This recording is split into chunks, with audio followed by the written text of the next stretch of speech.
우리 이동주 형제하고 우리 최혜자 자매 성찬 샤링 감사합니다.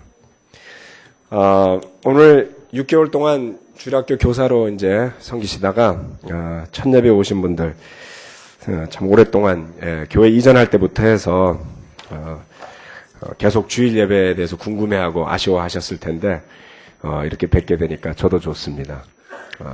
아무튼 고생하셨고 6개월간 주일학교 교사하는 거를 이제 올해부터 첫 시행하는 거거든요. 첫 시행을 하는데 아주 성공적으로 잘 진행이 되고 있어서 굉장히 감사합니다.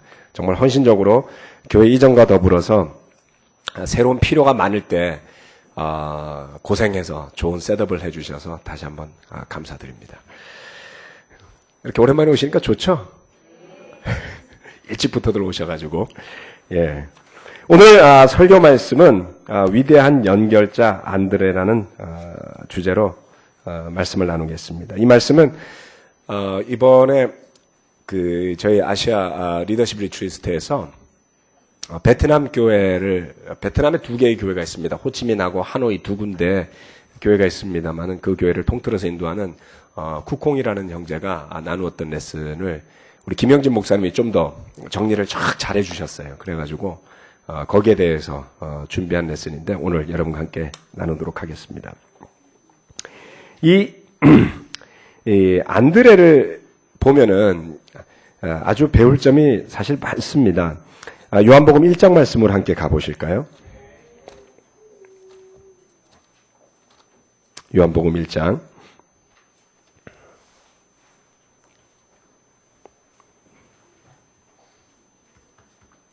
요한복음 1장 40절에서 42절 말씀을 함께 읽도록 하겠습니다.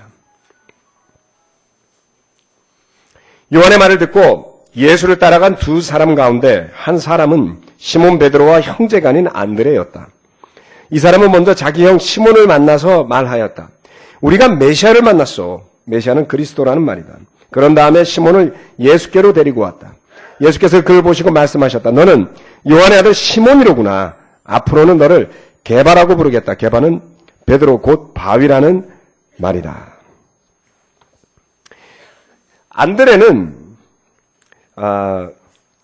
먼저 세례 요한의 제자였었습니다. 그랬던 그가 예수님을 만나고 나서 큰 감명을 받았고요. 그래서 그의 형 시몬을 찾아가서 이야기를 했습니다. 우리가 메시아를 만났습니다.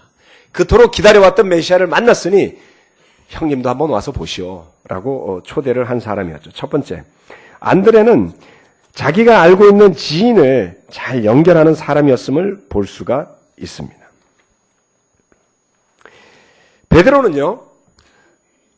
베드로는 천방지축 사고를 많이 치다가 예수님이 승천하신 다음에 한 방에 히트를 치죠. 그게 사도행전 2장에 3,000명을 세례준 날 설교한 사람이 베드로였어요. 네. 아주 큰 한 방이 있는 사람이었습니다. 그런데 안드레는 예수님이 다니시는 동안에 별로 그렇게 드러나지 않는 인물 중에 한 사람이었습니다. 참 조용하게 자기가 있는 곳에서 제자로 살아가는 또 사도로 생활하는 그러한 사람이었습니다. 그렇지만 그는 아주 뛰어난 감각을 지닌 사람 중에 하나였다라고 할 수 있는 것 중에 하나가 바로 조용하게 자신의 삶에서 자기 주변에 있는 사람들에게 예수님을 알리는 확신을 가진 그런 사람 중에 한 사람이었던 것 같습니다. 그래서 별로 드러나지는 않지만 꾸준히 끈기 있게 자기가 있어야 할 곳에서 역할을 하는 그런 모습을 볼 수가 있죠.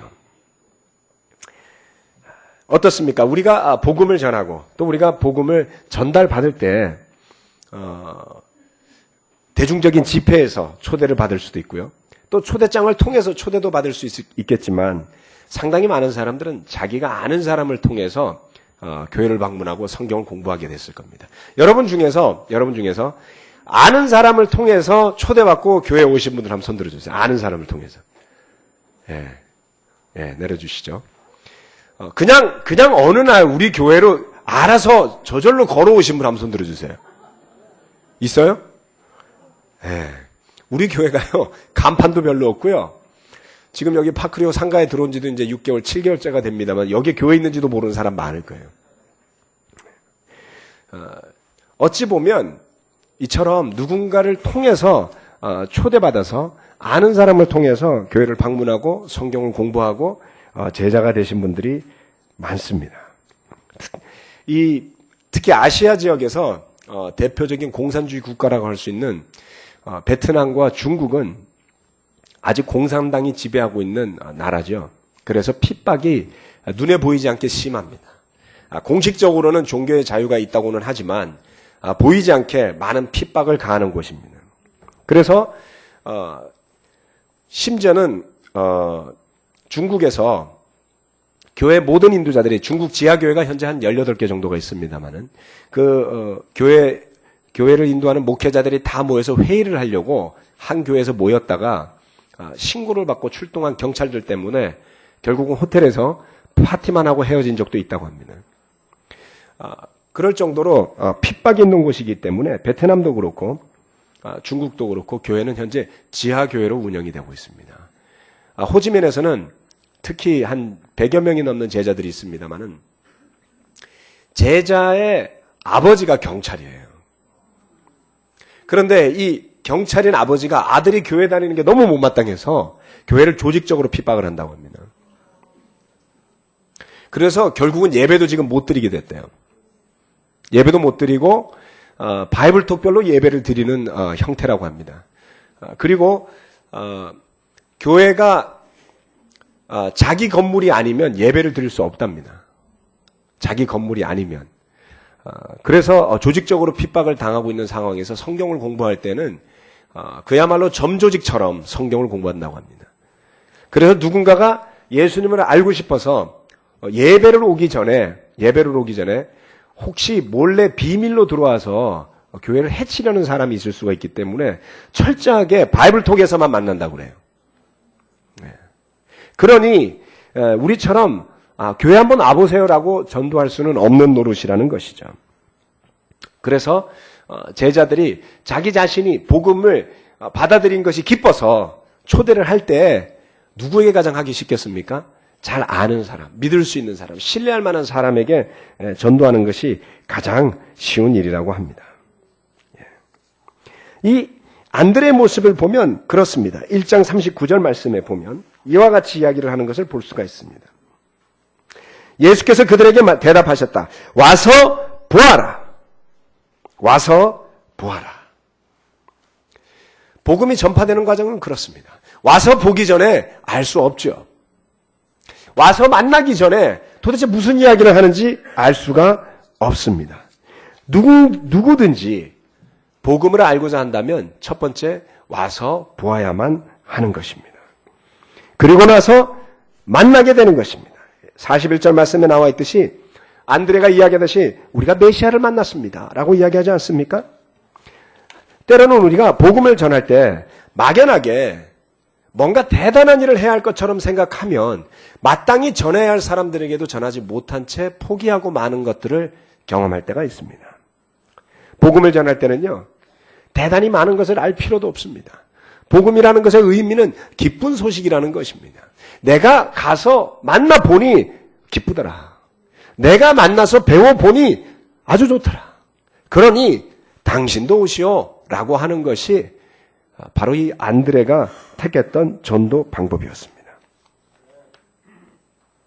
누군가를 초대하고 그 누군가가 연결되어지는 것만으로도 내가 혼자 다 전할 수 없는 그 현장의 분위기와 그 모임의 따뜻함과 그 모임을 통해서 느끼는 전달되는 사랑과 확신, 성경 말씀에 깊이 있는 가르침을 전할 수 있는 연결 통로가 될 수 있다는 것이죠. 그렇게 해서 이 자리에 와서 복음을 듣고 또 성경 말씀을 통해 변화된 사람들이 바로 여러분이 아니겠습니까? 우리가 예수님의 제자로 사는 것에 대해서 끊임없이 이야기하고 특별히 최근에 주중 예배 때 우리가 제자로서 사는 삶에 대한 훈련에 대한 것을 이야기하고 있습니다. 때로는 그것이 마치 엄청나게 큰 주제인 것처럼 생각할 때가 있습니다. 그래서 많은 사람들은 막연하게 제자라는 것을 생각하게 되고 거리감을 두고 생각하게 되는 것입니다. 그러나 이 안드레의 모습을 보면 참 편안하게 와서 보라고 했을 때 따라갔던 사람이었고요. 그리고 나서 자기 형 베드로를 초대했던 사람이었습니다. 그럼으로 인해서 무엇을 체험하게 되었습니까? 바로 반석이라고 부르게 되는, 교회를 시작하게 될 때 그 교회의 첫 열쇠를 가지고 문을 여는 위대한 사도를 제자로 삼게 된 사람이 된 것이죠. 때로는 우리가 어떤 사람을 만나게 될지 알지 못합니다. 때로는 내가 어떻게 하나님에 의해서 쓰임받게 될지 알지 못합니다. 그러나 비록 대단하지 않다 할지라도, 누가 알아주는 위대한 사람이 아니라 할지라도 그 복음을 기쁜 마음으로 한 사람에게, 내가 알고 있는 누군가에게 전달하는 것만으로도, 아는 사람을 연결시키는 것을 통해서 엄청난 역사의 변화를 가지고 올 수도 있다는 것을 기억하시기를 부탁드립니다.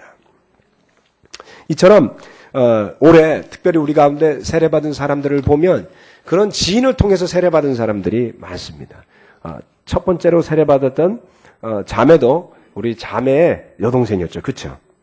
그 다음에 우리 세례받은 팀들, 우리 중고등학생들은 우리 형제자매들의 자녀들이었습니다. 거기에서 더 나아가서 세례받은 많은 사람들이 그처럼 알고 있는 사람들, 또한 성경 많은 사람들이 바로 내가 아는 사람들이라는 것이 어찌 보면 올해 세례받고 구원받는 사람들의 가장 큰 특징이라고 할 수 있겠습니다. 그것이 얼마나 기쁜 소식인지를 여러분 모두가 함께 기억하시기를 바랍니다. 피시지 않아도 좋습니다만 고린도 후서에서 사도 바울은 이와 같이 이야기합니다. 우리 주 예수의 날에 여러분이 우리의 자랑거리듯이 우리가 여러분의 자랑거리가 될 것입니다. 고린도서 1장 14절 말씀은 그와 같이 이야기하고 있습니다. 우리가 천국에 들어가게 될 때, 제가요 강남의 아파트에 살았거든요. 이런 거는 자랑거리가 안 됩니다. 그렇지 않습니까? 제가요 S대를 나왔거든요. 들어가게 해주세요. 해당되지 않는 거 아시죠? 하나님 앞에 설 때 우리가 자랑할 게 없습니다. 많은 재산도 하나님을 임프레시브하게 만들 수가 없습니다. 아무리 똑똑하고 아무리 잘생기고 전 세계 슈퍼모델을 했다 할지라도 그것으로서 하나님께서 놀라워하지 않습니다. 그러나 하나님 앞에 설 때 가장 자랑할 수 있는 것은 한 가지라고 이야기를 해요. 누굽니까? 바로 믿음 안에서 영생을 나누어 준 믿음의 동지들이 바로 하나님 앞에서 자랑할 자랑거리라고 이야기를 합니다. 그래서 우리 교회에서는 세상에서 가지고 있는 걸로 자랑하는 사람이 없습니다. 그걸 내세우는 사람도 없고요. 그렇죠? 많은 것을 배웠다고 난척하는 사람도 없습니다. 못 가졌다고 서운해할 것도 없습니다. 적게 가졌으면 헌금 적게 내고 같이 와서 예배당도 잘 쓰고 주일학교도 잘 쓰면 됩니다. 많이 가졌으면 많이 내고요. 기쁘게 봉사해서 모두가 나누도록 하면 되는 거죠. 얼마나 기쁘고 감사한 일인지 모릅니다. 그처럼 우리가 하나님 앞에 서게 되면 우리가 세상에서 배웠던 것도 가졌던 것도 아무것도 해당 사항이 없습니다. 그렇죠? 다른 교회라면 있을 수 없는 일이 있잖아요. 다른 교회 같으면 상상도 못하겠지만 아직 대학 졸업을 안 하신 우리 김주영 목사님이 결혼부 담당 목사잖아요. 여러분 모르셨죠?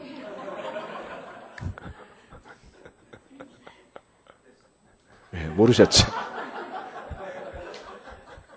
굳이 이렇게 부끄럽자고 하는 이야기가 아닙니다.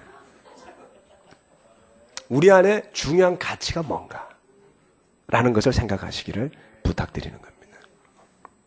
그래서 저는 바로 이처럼 세상적인 것이 아니라 영적인 것을 자랑스러워할 수 있는, 그래서 세상적인 눈으로는 보잘것없다 할지라도 하나님 앞에서 자랑할 것이 있는 사람들로 살아간다면 얼마나 충만할 수 있을까라는 것을 생각해 보게 됩니다. 지인을 연결하는 안드레를 보고 배우시기를 부탁드립니다. 두 번째, 이 안드레는요 그것만 했던 게 아니고요, 요한복음 6장에 가보면 가능성을 연결하는 모습을 볼 수 있습니다. 요한복음 6장 7절에서 9절 말씀입니다. 이 6장은 오병이어의 기적이 일어나는 장면이 나오는 곳입니다. 6장 7절에서 9절 말씀. 빌립이 예수께 이렇게 대답하였다. 이 사람들에게 모두 조금씩이라도 먹게 하려면 빵 200데나리온 어치를 가지고서도 충분하지 못합니다. 제자 가운데 하나이며 시몬 베드로와 형제가 아닌 안드레가 예수께 말하였다. 여기에 보리빵 5개와 물고기 2마리를 가지고 있는 한 아이가 있습니다. 그러나 이렇게 많은 사람에게 그것이 무슨 소용이 있겠습니까? 자, 예수님이 이 5,000명을 먹여야 되겠다 라고 말씀하셨습니다. 우리가 어떻게 해서 이 사람들을 먹일 수 있겠느냐 라고 했더니 빌립이라는 사람은 바로 계산을 했어요. 200데나리온으로도 모자랄 것 같습니다. 200데나리온이 1데나리온이 한 사람의 하루 품삯이니까요. 요즘 최저임금으로 계산해서 10시간 일했다고 생각하면 4만 원이고요. 일반적인 노동자의 급여로 생각하면 한 10만 원 정도로 생각을 해봅시다. 그러면 약 1,000만 원에서 2,000만 원 사이가 될 겁니다. 5,000명, 성인 5,000명, 남자 5,000명이니까 약 2만 명 가까이 됐을 거라고 추산을 하는데요. 그 사람들에게 1,500만 원을 가지고 뭔가를 사서 먹여도 모자랄 겁니다. 모자랄 겁니다. 그 이야기는 뭐죠? 그 돈이 없다는 이야기였겠죠. 그런데 안드레는 어떻습니까? 안드레는 한 아이를 데리고 와서 한 아이가 보리빵 5개와 물고기 2마리를 가지고 있습니다. 라고 하였습니다. 때로는 우리가 믿음으로 살아야 할 터임에도 불구하고 우리 머리가 믿음보다 더 빨리 돌아갈 때가 있습니다. 계산을 열심히 해보면 불가능한 일이죠. 그렇죠? 계산하면 불가능한 일이 많습니다. 그래서 이 빌립은 열심히 그 장정 남자만 5,000명 있는 그 군중을 보고 그것을 계산해서 얼마 정도면 한 입 정도씩 먹을 수 있겠다 계산을 해낸 거예요. 그 중에 아마 제일 머리가 잘 돌아갔던 사람인 것 같아요. 때로는 이런 사람이 도움이 안 될 때가 참 많습니다. 뭐 하나 하려고 그러면 계산 다 해놓고서 이래서 안 된다라고 말하는 거죠. 그렇죠? 그런데 안드레는 어떻습니까? 안드레는 말만 한 게 아니고 적어도 빵 5개하고 물고기 2개는 갖고 왔다 이거죠. 이런 거예요. 뭔가 하려고 그러는데 한 사람은 서가지고 계산 다 해보고 이래서 이건 되지도 않아 라고 말하는 사람이 있고요. 그 옆에 한 사람은 10,000원이라도 가지고 오는 거예요. 이거 갖고 될 리는 없겠습니다만은 이거라도 보태고 싶습니다라는 사람이 있는 거죠. 여러분 우리가 때로는 내가 가진 게 너무 없다고 생각해요. 내가 할 수 있는 게 너무 없다고 생각하기 때문에 시작하기 전에 벌써 결론이 나 있습니다. 불가능, 딱지를 딱 붙인다는 것이죠. 그런데 이 안드레도 믿음이 충만했던 건 아니겠죠. 와서 이렇게 이야기를 합니다. 빵 5개와 물고기 2마리가 있습니다마는 이렇게 많은 사람에게 그게 무슨 소용이 있겠습니까? 그렇죠? 결론은 가만 보면 빌립이나 안드레나 비슷한 것 같아요. 그런데 그 빵 5개와 물고기 2마리를 보면서 안드레는 그걸 왜 가지고 왔겠냐 이거예요. 행여나 혹시나 이거라도 뭔가 보탬이 됐으면 하는 마음이 있었다는 겁니다. 아주 단순하죠. 아주 조그맣죠. 아주 작은 가능성을 보는 겁니다. 그래서 그 가능성을 주님께로 연결할 수 있는 믿음이 있었던 거죠. 상황을 바라보는 것이 아니라 믿음을 보는 겁니다. 여러분, 우리가 제자로 살아간다고 하는 것은 쉬운 일을 이야기하는 것이 아닙니다. 단적인 예를 한 가지 들어드리겠습니다. 우리가 주중예배를 모든 제자들이 다 참석해야 된다고 가르치고 주중예배 안 나오면 계속 물어보죠. 그렇죠? 계속 물어보고 그래도 안 나오면 멤버에서 빼버려요. 죄송합니다만 당신은 더 이상 제자로 살 의향이 없는 걸로 알겠습니다. 혹시 한동안 안 나오신 분들 있으시면요. 기다리시면 갑니다. 농담 아니에요. 우리가 알거든요. 일주일에 한 번씩 주일 예배만 나와서 제자로 살 수 없다는 걸 너무나 잘 알잖아요. 제자로 살 수 있는 환경이 어떤 것, 제자로 살 믿음이 없건 어찌됐건 스스로를 제자로 살 수 있도록 해놓지 않는 거예요. 계속 도와는 드릴 겁니다. 걱정하지 마십시오. 교회로 나가라는 뜻은 아니에요. 제가 제자가 되고 나서요. 여태까지 보건대 어떤 사람도 그처럼 헌신하면서 사는 게 쉬운 사람은 본 적이 없습니다. 저는 성경 공부할 때까지만 하더라도 제가 성경 공부를 할 때까지만 하더라도요. 주중 예배 오는 게 저는 불가능했어요. 퇴근 시간이 기본적으로 7시에 퇴근했다가 9시에 다시 출근했습니다. 저는. 무슨 말인지 얘기하세요. 저녁 7시에 퇴근했다가 9시에 다시 출근했다고요. 그리고 새벽 1시, 2시까지 일하는 직업이었어요. 수방사 통신단 참모부에 있었기 때문에. 그래서 세례 받을 때까지도 저는 주중 예배를 나갈 수 있을지 없을지 몰랐어요. 그런데 세례 받고 나서 주중 예배를 빠진 적이 없었어요. 가능했어요. 어떻게든 일을 앞으로 당기고 뒤로 당기고 해서 참석할 수 있었습니다. 그게 쉬웠다는 말은 아니죠. 근무도 매번 바꿨어야지 되고요. 상관한테 이야기도 했었어야지 되고요. 제가 그것을 해결했어야지만 합니다. 그런데 제가 동경에 갔더니 상상도 못한 일이 기다리고 있었어요. 동경교회에서 세례 받으신 분 손 들어주실래요? 여기 좀 있어요.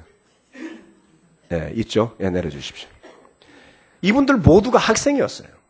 그리고 동경은 돈 많은 사람들은 드물고요. 가난한 유학생들이 오는 곳입니다.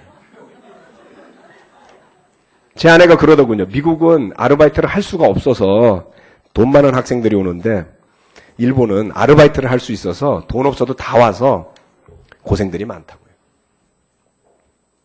아르바이트를 매일 해서 학비 벌고 생활비를 버는 학생들인데 그 사람들을 세례주면서 주중 예배를 나오라고 하는 이야기는 아르바이트 하지 말라는 이야기예요. 주일날 예배 나와야 되잖아요. 그렇죠? 주중 예배가 동경에서는 화요일날 있었습니다. 그러면 일요일 쉬고 월요일날 하루 일하고 화요일날 쉬고 어느 주인이 그런 유학생을 고용하겠어요? 제가 생각해봐도 말이 안 됐어요. 말이 안 됐죠. 그런데 제자로 살려면 나와야지. 그래서 성경 공부한 사람마다 그것을 이야기했어요. 어떤 사람은 그것 때문에 공부하다 말고 떠났어요. 어떤 사람은 그래도 나왔습니다. 결국에 다 나왔어요. 나중에 생각해보면 불가능해 보였지만 방법을 찾았고요. 나오고자 하는 사람들은 다 나왔습니다. 그래서 교회가 생겼던 것이죠. 제가 서울에 왔습니다. 2001년대. 왔더니 결혼부의 절반이 주중 예배는 안 나와요. 상황을 보니까 이해할 만해요. 그 겨울에 눈 내리는데 애 끌고 안고 오는데 1시간, 가는데 1시간. 와가지고 정신없이 설교 말씀 듣고 가는데 전부 눈이 흐리멍텅해 보여요. 예배 초점도 못 맞추고 정신도 없고 제가 뭘 어떻게 해야 될지 알 수가 없었습니다. 아니나 달라요. 2003년도가 되니까 그냥 바람에 날리는 먼지처럼 수많은 사람이 제자는커녕 예배도 안 나오는 사람들로 떠나고 말았습니다. 한 예를 들어드릴게요. 자카르타는요. 지금 현재 제자들이 한 2,000명이 있습니다만 자카르타는 대중교통이 거의 없어요. 가보시면 아시겠지만 대중교통 수단이라고 제대로 돼 있는 게 없습니다. 거기다 교통체증이 말도 못해요. 그래서 주중 예배를 오려고 하면 첫 번째 올 차비가 없는 사람들이 태반이고요. 그 다음에 오려고 해도 시간이 안 맞아서 올 수가 없어요. 교통이 없으니까. 그래서 그 교회가 주중 예배를 참석하지 못하는 교회로 전락했습니까? 그렇지 않습니다. 그 안에서 방법을 찾아내서 그 교회에 2,000명에 해당하는 대다수의 제자들이 빠짐없이 주중 예배를 참석해요. 어떻게 했는지 아세요?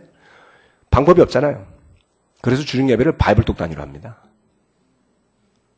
바이블독 단위로요. 자기가 사는 동네에서 주중 예배를 한 달에 2번 드리고요. 자기가 사는 지역에서 예배를 드릴 때 한 달에 2번씩 참석하는 형태로 2000년대, 90년대 말부터 정착을 시켰어요. 그처럼 제자로 살 방향을 고민하고 찾아낸 교회는 어려움이 와도 잘 견뎌냈습니다. 그런데 고민하지 않고 노력하지 않고 찾아내려고 하지 않고 가능성을 찾지 않은 채 불가능하다고 생각하고 체념하고 살았던 사람들은 포기하고 맙니다.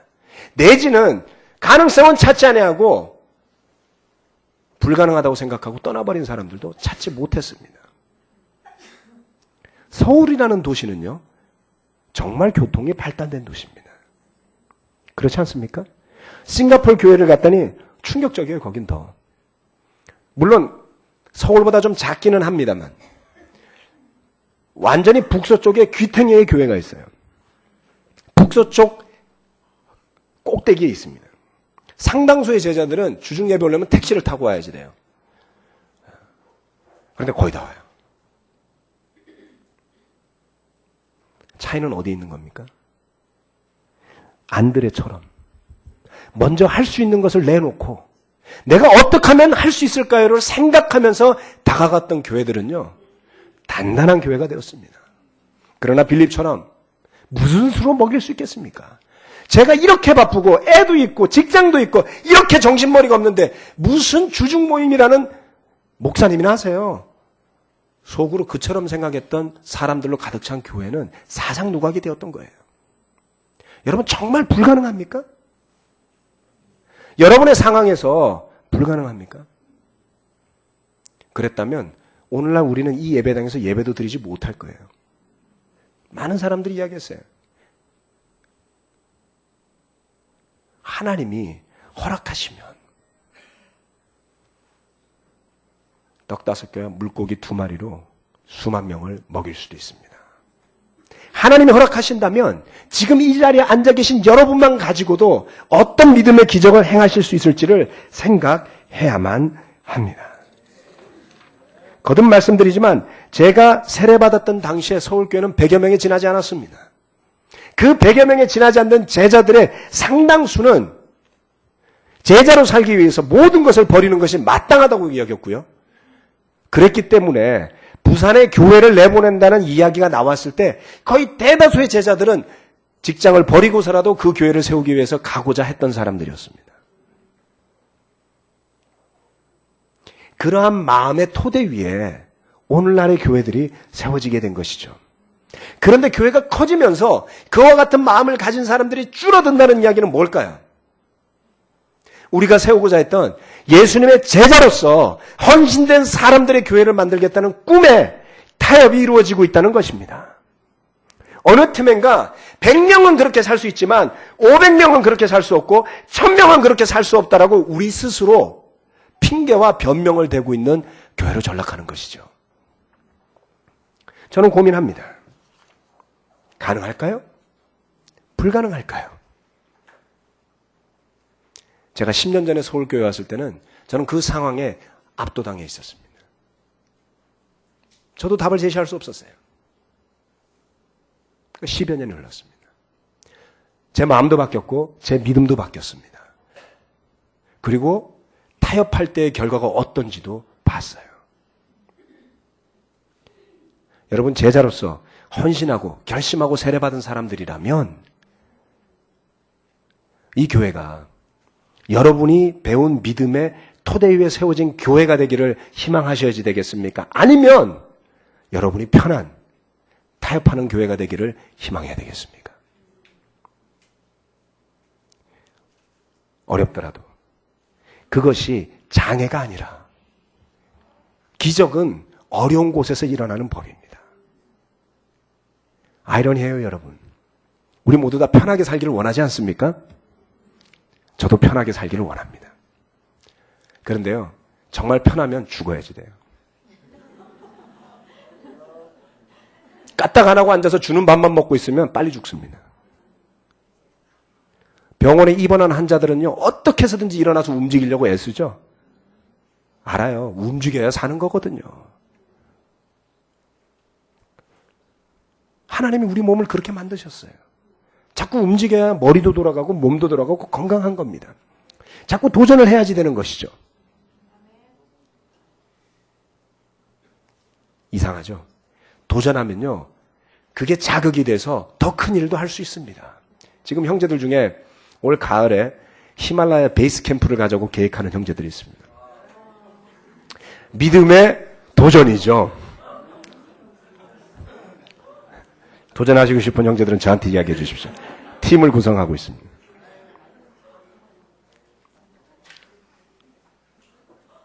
도전이 뭔진 모르지만 삶을 가치 있게 만든다는 것을 저는 봅니다. 여러분이 안드레라고 하면 생각을 해보세요. 그 오병이어를 가지고 그래도 예수님이니까 뭔가 하실 수 있지 않을까라는 희망을 가지고 갔더니 상상도 못한 기적이 벌어진 다음 안드레는 어떤 믿음을 가지고 살아가게 되었을까요? 저는 가끔 잊어버립니다만은 돌아보고 나면 하나님께서 제가 기도했을 때 들어주신 수많은 기적들이 있음을 보게 됩니다. 그 기도를 할 당시에는 그것이 가능한지 불가능한지 알 수가 없어요. 제가 97년도에 홍콩에서 오신 목사님들한테 동경에서 물어봤습니다. 홍콩 교회는 의사 출신 목사님들이 여럿 있었어요. 야, 어떻게 하면 의사를 세례줄 수 있습니까? 이렇게 물어봤더니 절망적인 답이 돌아왔어요. 의사는 의사가 전도할 뿐이지 다른 사람은 전도하기 어렵다고.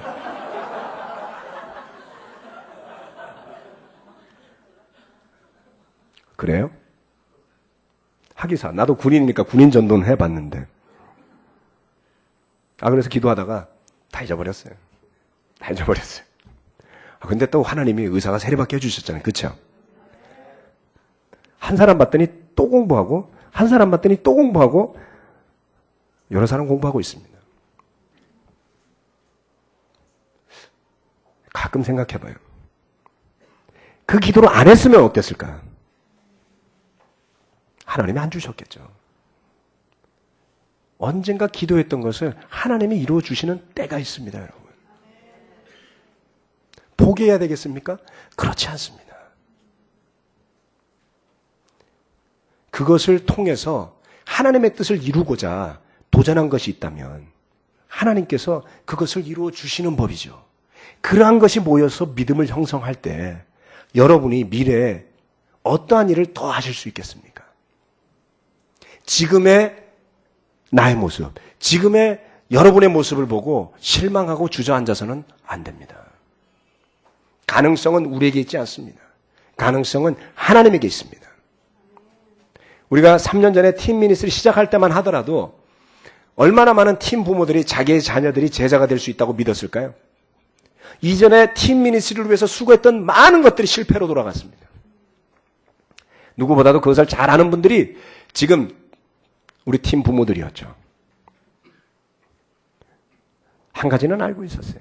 쉽지 않다는 것은 알고 있고 누군가가 시작해서 투자를 하지 않으면 안 된다는 것을 알고 있었습니다. 이제 결실을 보기 시작하고 있습니다.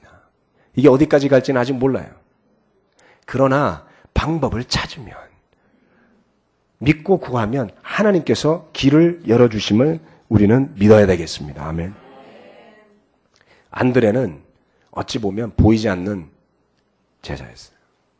하지만 그는 곳곳에서 필요한 때 무엇인가를 연결해주는 사람으로 살았습니다. 형제자매 여러분, 2011년도에요. 하나님께서 많은 일을 우리 가운데서 움직이고 계시는 것을 저는 느낍니다. 그때 동참하시기를 저는 부탁드립니다. 동참하는 방법은 간단합니다. 같이 가시면 돼요. 같이 기도하시면 돼요. 설교 말씀을 들을 때 반응하시면 되고요. 모임을 할 때 참여하시면 되고요. 그 다음 하나님께서 뭔가를 연결해 주실 때 포기하지 않고 그것을 또 다른 믿음으로 연결하시는 것만으로도 족합니다. 그렇다면 내년도에 교회가 더 성장하고 발전했을 때 그것이 남의 일이 아니라 바로 여러분의 일이 될 수 있습니다. 그러나 여러분이 믿음으로 함께 하시지 않으면 교회가 발전하고 잘 되더라도 그것이 남의 일이 될 거예요. 가장 큰 비극은 그겁니다. 매주 예배를 나오고 때로는 헌금 될 것만 하나님의 기적이 남의 일이 되면 얼마나 안타깝습니까? 함께 한 마음으로 동참해서 함께 기뻐하고 함께 누리고 함께 즐거워하면서 예수님께서 주신 꿈을 이루어가는 제자들로서 다시 한번 거듭나고 안드레를 통해서 그 방법을 배워서 실천함으로 열매 맺는 제자들이 되시길 부탁드리겠습니다. 말씀 마칩니다.